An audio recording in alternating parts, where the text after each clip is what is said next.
Hi. All right. Let's do this. Okay. So this guy here. Man, why is that so bright? Okay, it's a little better. This one here? Who asked me that question? Somebody did. You did, okay. So a subway train arrives every 8 minutes during rush hour. The time follows a uniform distribution. That's huge to know. So what would it go from to? When you get there, if it comes every 8 minutes, what's the best possible? Anybody ride the bus or anything?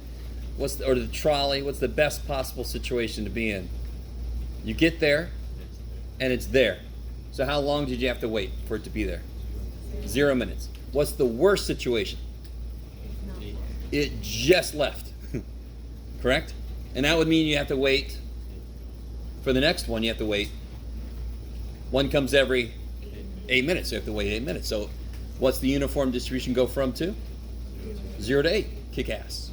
And you can draw the picture. What would the height be? Oh shit. What's it look like? Uniform curve? Looks like a big rectangle, right? So it goes from 0 to 8. So how wide is it? So it's 8 wide, so it's got to be 1/8 tall, right? And why do we have to make it 1/8 tall? What the hell's that all about? The area's got to be 1. Why is the area got to be 1? I love it. You guys are like, you're the teacher, man. What the shit? You said that.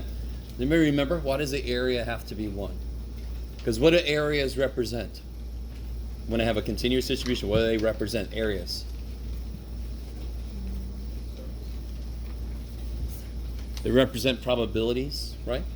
Just like a little dartboard, the area of the bullseye would represent the probability somebody would randomly get it there.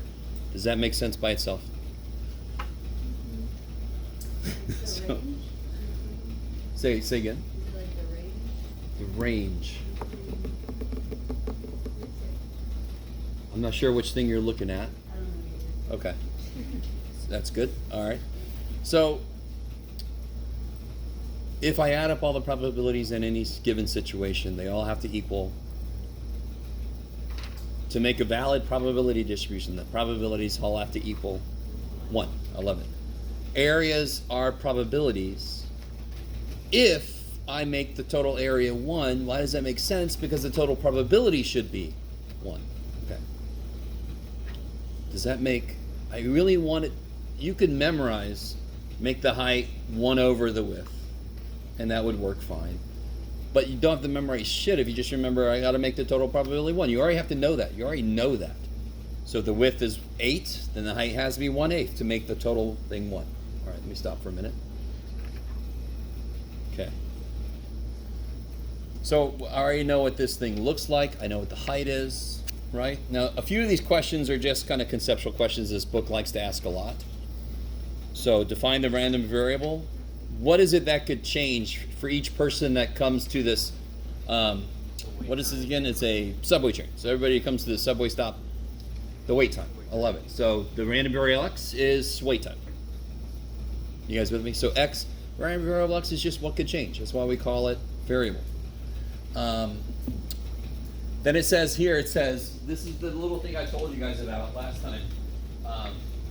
And they didn't give us the little prompts, but that's pretty much always means it's either going to be binomial, uniform, or normal. So bun, right? Binomial, it's the two most important things are n and p. Uniform, what are the two most important things for uniform?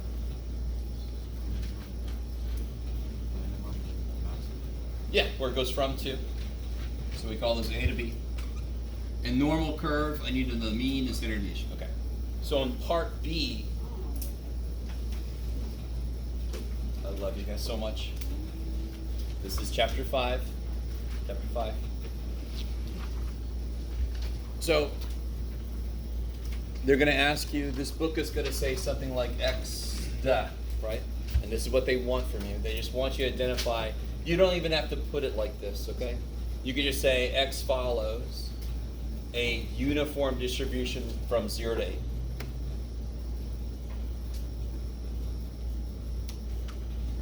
Yes. You guys help me out. What's B? Binomial. What's U? Uniform. And what's N? Normal. So those are the main distributions we looked at. I love it. So part C is just graphing the big old rectangle and identifying the height. So which part gave you the most trouble? I don't know if any of those gave us trouble. This is kind of silly. This is just the height. Let me see if you guys remember. F of x in algebra. F of x took the place of what? You guys remember? Say again? Y. I love it. If I draw a uniform curve, isn't the top of it just always constant? Does it go at an angle? That wouldn't be a big old rectangle, correct? I love it. If I have this is always 1/8 for this problem, wouldn't y equal 1/8? That would define the top of that. If y equals a constant, it's just a flat line. Do you guys remember that? So this part D is just the way the book says height. The height of something would be the output there, which makes sense. And the output is always 1/8 because it's a uniform curve. Okay, maybe. E and F are just formulas. Remember the formulas, a plus b over 2 and the square root of b minus a squared over 12. Again, I told you guys I'm not overly concerned, but you still got to do it for homework. I want you to know they exist, right? So once you've got the picture drawn, you can answer things like G and H very quickly. Is that cool? So which part gave you the most trouble? Was it part I? Yes? Yeah. Okay. That's the one I thought. Okay. Just make sure everybody was cool up through there. So. Well,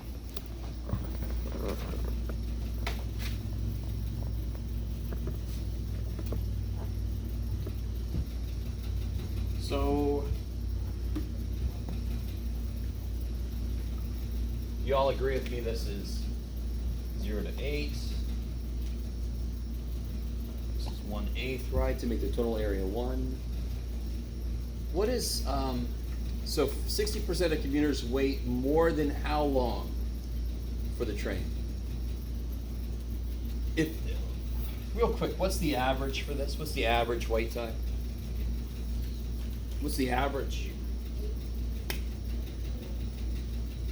I don't know if it's the AC. I never can hear you. And you're all like, you're just old. Come on. What is it? 4. All right, good. I could read lips sometimes. 4. Is everybody cool? If you use the formula for mean, it's kind of silly. I mean, you can just see the mean is going to be right in the middle because it's all uniform. They're all equally likely. So the mean is right in the middle. Can you guys tell me what percentage of people wait below 4 minutes? 50%, correct? So this question is just asking you, okay, what time do 60% of people wait below?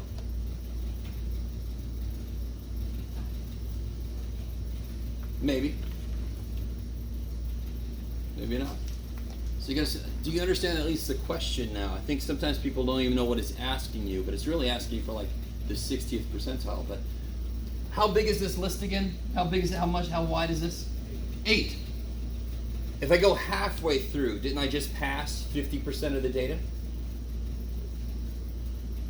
If I go halfway in, I passed half of the data, correct? So all this question is asking you is how far you have to go to pass 60% of the data. That's all I'll say. That's it. Okay. All right. So we got to figure out how far we need it to go. Totally. Yes. So if I go halfway, if I go 50% of the way, I'll pass 50% of the data, correct? And what's 50% of 8? And that matches what we just said. I just told you the way to get the answer directly. If you were listening, I told you exactly what work to do. And it should make complete sense. Okay. All right. If that's not true, you can ask me after class. Anything else from homework stuff? So I'm kind of happy that the only one that gave you trouble was part I. And it's a familiar problem. It really is just asking for the 60th percentile. It's a familiar question, but asked in a very different circumstance. Okay. Anything else from homework stuff? No, okay. I'm a little worried, but I'll be all right, I guess, because there are some weird questions. Okay, all right. Last time I gave you guys this sheet, so let's remember how this works. What does this sheet relate to?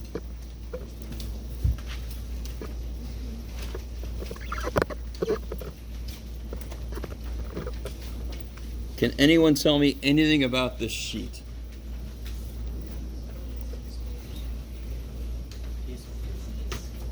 No way. Okay, good. I was waiting for somebody to go, it mostly used blue ink. Yeah, okay, good job. All right. Seeing who my smart asses were, but you're not smart, you can just read. So I gotta have z-scores to be able to use this. What are these numbers in the middle? There's several possible correct answers. What are they physically? What are they? Like, look at the picture. Right? On your paper, look at the picture. What are these? Geometrically, what are these? Areas. Beautiful. So one beautiful answer to the question, what do these numbers represent, is areas. Let me stop right there. What's up? This is such a weird energy, but I'm going to keep going. What's the 0 mean? That is the location of the what? The mean. And what's the mean do to the picture? Cuts it in half. So what percentage should be below the mean? 50% of the total area should be below the mean. And sure enough, when I look up 0.00, I get freaking 50%, correct? Now I really want you guys to watch this. If I start moving above 0, am I starting to collect more area below me if I move up away from 0?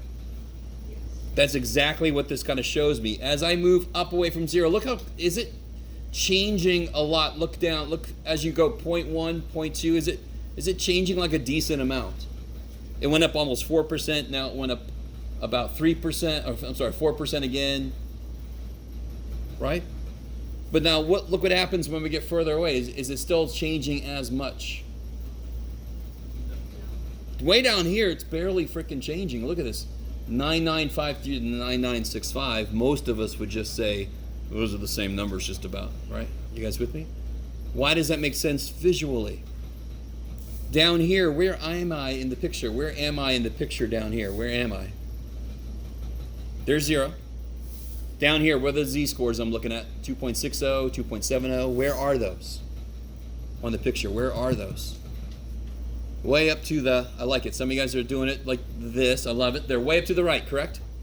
All right, so the further I go down, the further up I go. When I get way the hell out here, if I move over a little bit, did I just capture a lot more area? No. So of course it's going to be growing less quickly the further I get away. If I move just a little bit here, didn't I just catch a huge chunk of this thing picture? Okay. All right.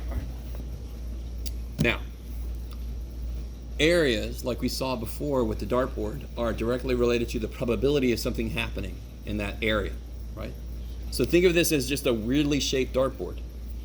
So if I throw a dart at this picture, what chance does it have to show up in here? I could just look up the z-score and see. What chance does it have to show up in there?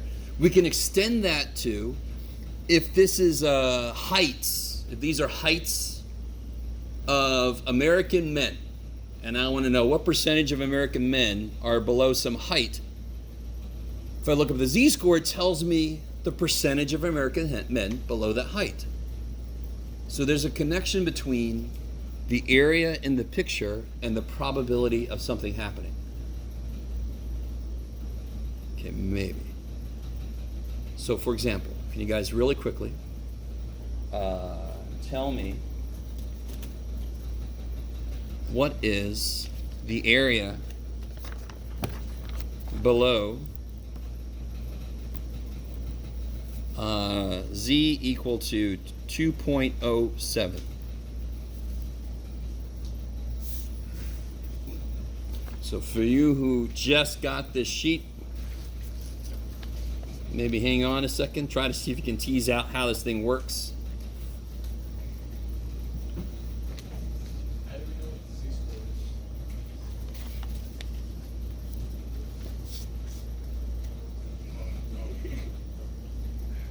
is? It was hidden in my question. You had to look really close. Okay. You're okay. So area below 2.07 z-score. What do you guys get? Yes. Say again? Oh, you need a blue paper? Okay. Anybody else need this? Sure.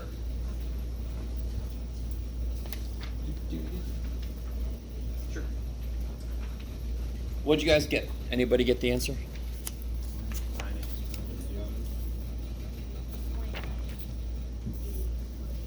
All right, sounds like I'm getting some same answers. So 2.0, right? So here's the z's. The z's live on the outside, correct? Z's live on the outside. Any z-score I look up, it tells me that the area below that z-score is what I get, right? So 2.07. So it looks like 9808, which is what I think people were murmuring to me a second ago.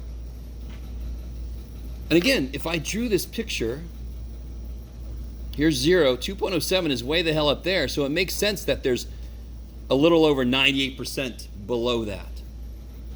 If your height translated to a z-score of 2.07, that would mean you're taller than 98% of other men or other women or whatever, right? Are you guys semi with me? Okay, I like it. Okay. So that obviously relates to the probability. So if I said, what's the probability that I get a z-score less than 2.07? That is 0.9808. And you can see now why when we did the chapter 3, when we did probability, I was making you do 4 place decimals just to get you ready for this dude, right? I don't know. Something big happened. Okay. Okay. So, I can't remember if I did an example. Let's do an example together. I really, really, really hate doing this on the overhead, but too bad. I need it. So if I'm given, does anyone remember what standard normal distribution means?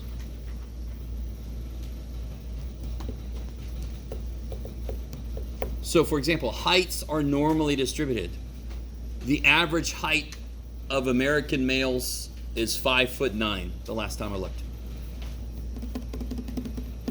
But what does standard normal mean? What have I done with all the whatever they are, heights or whatever it is? What have I done? What have I done? So standard means I've converted to z-scores.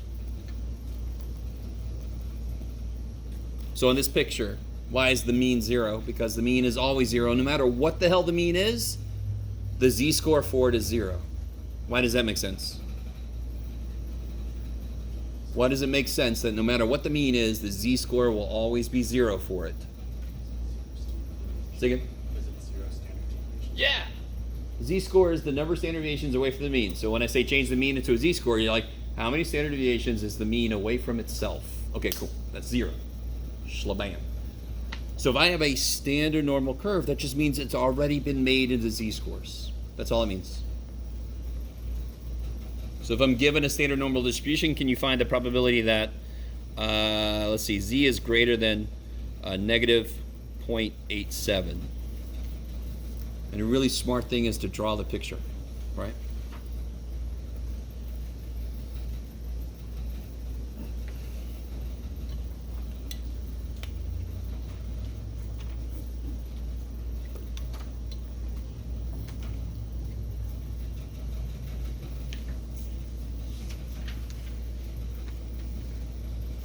At least the AC works. It does like to let us know.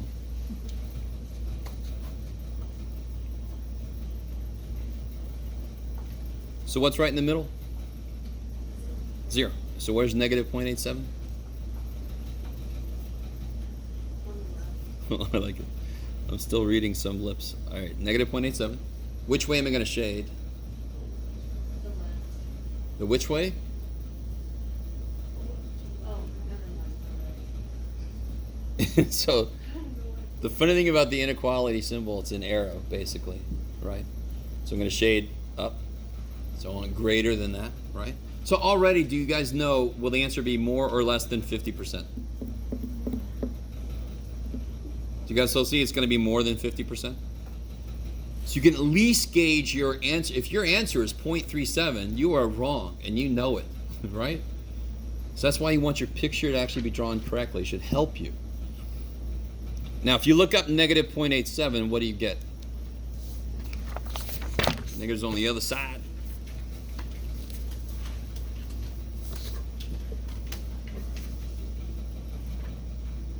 I can almost fit it. There you go. Negative 0.87. Everybody cool with how this works? The top row is the second decimal place. Negative 0.87. So it looks like I get 1922. Okay, I like it. Where is that on the picture, though? Where would I put that?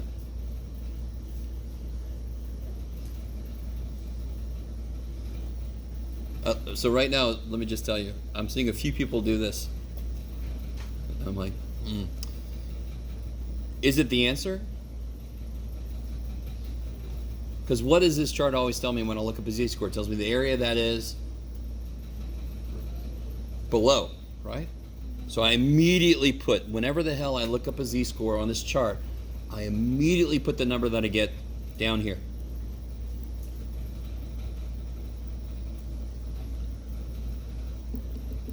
So for example, if a test was normally distributed and you made a score that translated into a negative 0.87 z-score, you scored higher than 19.22% of other students. Does that make sense? That's what that tells you. So what's the answer then? 1 minus this. I like it. 8078, yes. Say again, sorry? So what happened? Okay. The minute I lose you, got to tell me. So is everybody cool with 1922? Is everybody cool where that came from? If you're not, it's okay. At least 5 other people aren't also, yes. Okay. What's the z-score in this problem? What's the z-score in this problem? Negative 0.87, right? Yep. Okay. Can you look that up on the chart?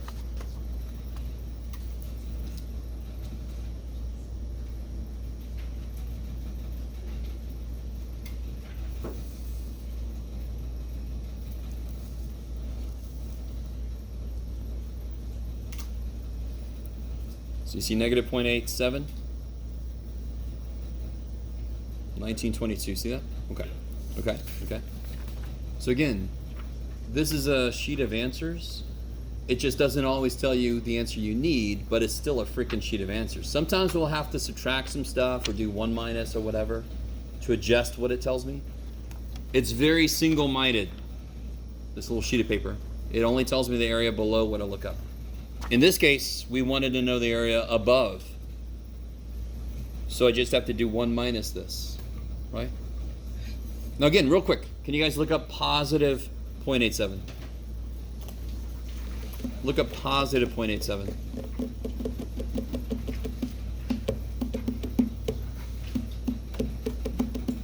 What do you see? What? Really? Crazy. So why is that? Because this picture is symmetric, correct? And again, it's not a big deal. It's like a little tiny shortcut. You can save like 2.5 seconds, but you know. The area above negative 0.87 has got to be the same as the area below positive 0.87 because it's symmetric. Is that the most useful shortcut ever? No. It barely saves you any time, but it's there just so you have it if you want to use it. How you guys feeling? You're all like, oh, cool, I'm back in this class. Okay. All right, let me show you one more type, and then I'm going to give you this worksheet and let you guys work some stuff yourselves, well, together with each other. I want to know what z-score has Hayes, that's good, Jeff, has about, let's do 17% above it.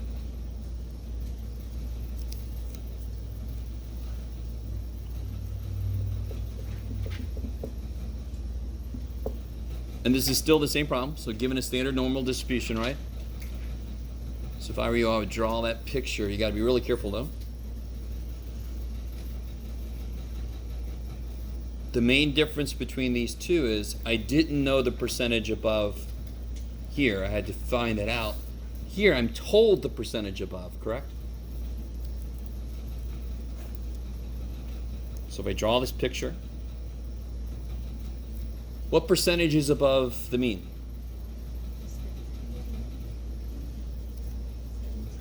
No, what percentage is above the mean? The mean always cuts the picture in half. So what percentage above the mean? 50%. So I want the z-score that has only 17%. So will it be down here? No, because that would have more than 50, right? I really want you guys with me. Okay, some of you guys staring at me. All right. The mean cuts the picture in half, always. When I have a normal curve, the mean will cut the picture in half.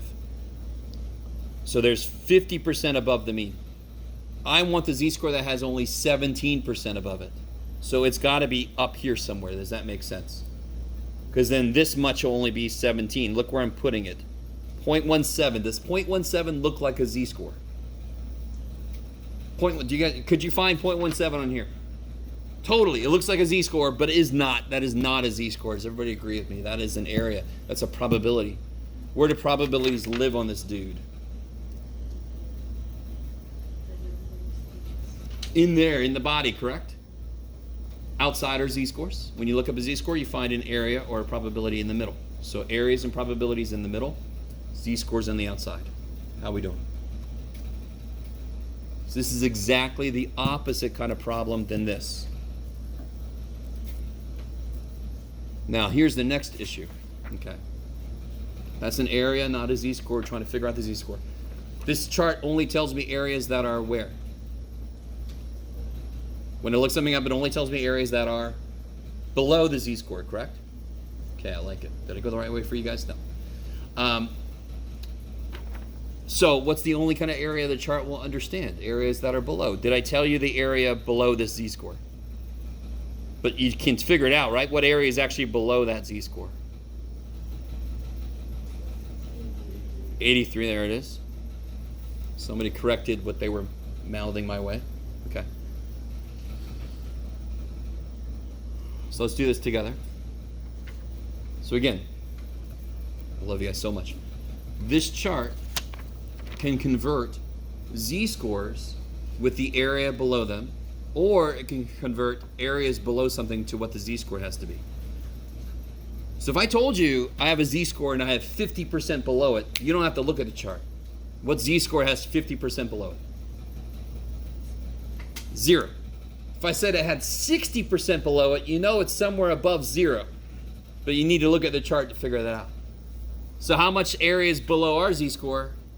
83%, 0.83. So if I look up, and is it going to be positive or negative, our z-score? Positive. It's up here, right? So the picture does a lot of work for us if we just draw it correctly. So I look on the positive side. I do not look up if I'm doing this, 0.83, what mistake am I making? 0.83, I'm making a mistake. I am totally making a mistake. I have made a mistake. 83 is not a z-score, right? 0.83 is not a z-score. It's an area. It's in here. So what's the closest you can get to 0.83? Don't say anything. Just take a minute. What's the closest you can get to 0.83? Don't say anything. Just find it.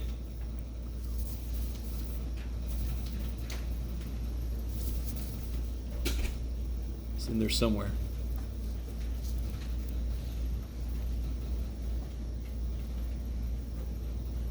It's the closest, right? I don't know if any of you guys have ever watched Price is Right. I love you guys. You're like, what kind of reference is that? Just get as close as you can. It doesn't matter if you go over. So what's the closest anybody found to 0.83? Anybody find something close to 0.83? Like, tell me the number from here first. What'd you say? Sorry. Oh, don't tell me the z-score. Tell me the. Okay, so we got 0.8289, right? And there's also 0.8315, right? You guys with me? So why did you throw this one out, the 8315? Good, beautiful. So real quick, if I say 8289 is 11 away from 83, do you guys see what I'm saying? I didn't just say something purely mathematical. I just said something that sort of makes sense mathematically. 8289 is about 11 away. It's actually 0.0011, but let me just say 11. 8315 is 15 away, correct? So which one's closer?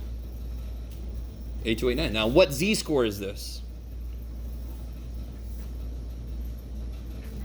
0.95. So a z-score of 0.95 has 83% below it, right? So there's the answer, z of 0.95. So what I'm trying to get you to realize is when you draw the picture, you put z-scores down here and you put areas up there because they look like each other, and that's evil. The little evil numbers, right? Okay. Yes, okay, let's do this. So I want you to do part of this.